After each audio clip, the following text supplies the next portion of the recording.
Welcome po dito sa ating channel. Samahan niyo po ako na mag-explore ng iba't ibang kagamitan pagdating sa espiritual. Tara na po!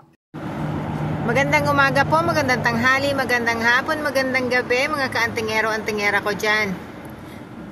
Sa video po na ito, pag-uusapan po natin ang tungkol sa regla. Bakit kailangan ang regla pagdating sa practice ng mga espiritual? Ano ba ang mahiwagang dala ng regla?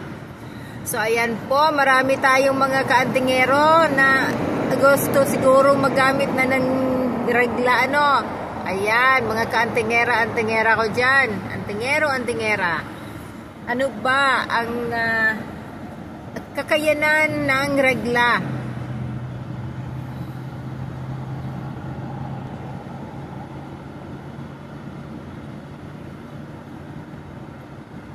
So, eto po, ang pag-uusapan po natin ang tatlong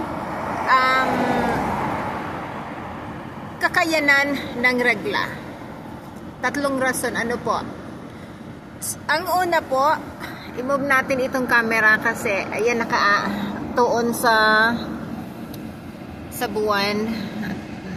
Hindi nakalimutan kong dalhin yung stick ko, kaya nahawakan ko lamang po na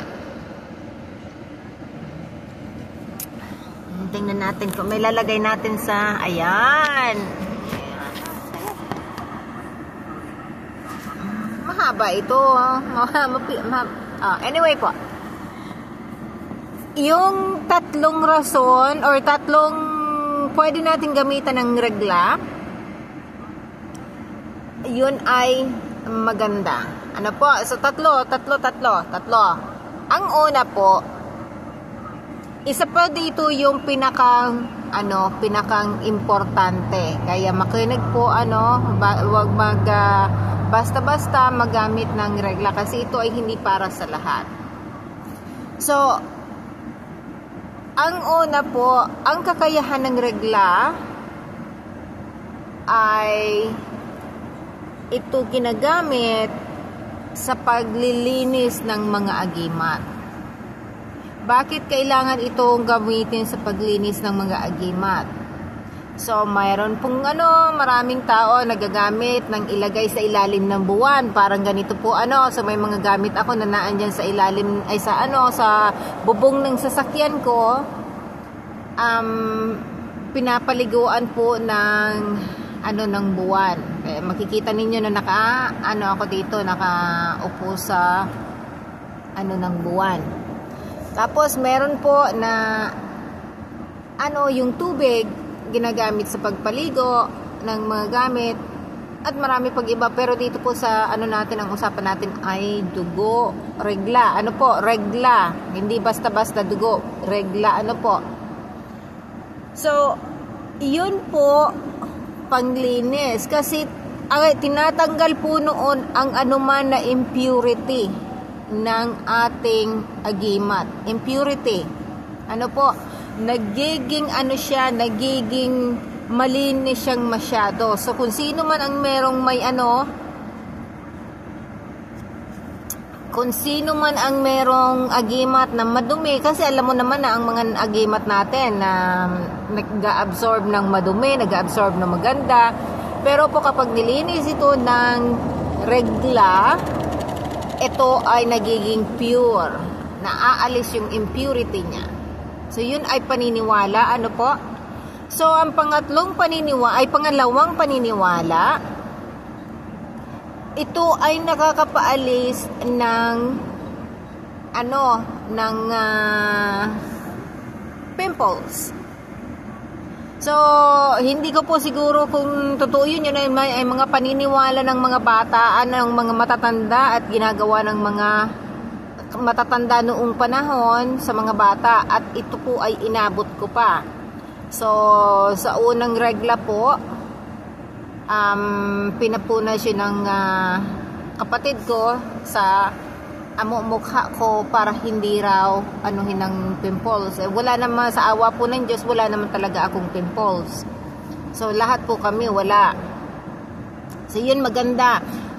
Yun po ay pamahiin so lahat po ito ay paniniwala ng mga matatanda pa. Ang pangatlo po na paggamit ng regla, ito ay hinahalo sa mga ritual. So kapag ito po ay hinalo mo sa ritual, hindi po ito kayang alamin, hindi malalaman ng nagagamot kung saan galing. So, ang matutukoy niya po lagi yung may-ari ng regla. So, yung hindi po yung may talaga may gawa. Yan po ang ang masama na na paggamit ng regla. Ngayon, hindi po lahat ng regla kailangan gamitin. Yun lang pong unang regla ng babae. Yun lang po kasi yun pong pinakang una at dapat yung berhen yung babae. Tulad po noon sa amin, aware na po kami niya noon, kaya meron kami. So meron kaming tago na ganyan po So ito ay aware po ang karamihan, pero yung regla po na every month na lang na na hindi na po ewan ko lang po kung kung may nagagamit niyan. Pero yung every month na regla po, ginagamit ko pa rin po yun sa mukha kapag ako. Pero yun, hindi po ito para sa lahat. Hindi ito para sa lahat, huwag kayong gagamit. Ngayon, ito po ay doon lamang sa mga naniniwala. Ngayon po, kailangan po lang ay talagang yung dapat regla lang talaga na unang regla. Hindi yung pang tatlo ng yung pinakang umpisa po talaga dapat ng regla. Ngayon, nga po ba ang nito, ang disadvantage? Well, unang-una po, ang disadvantage nito ay kung ang regla ay may sakit yung tao.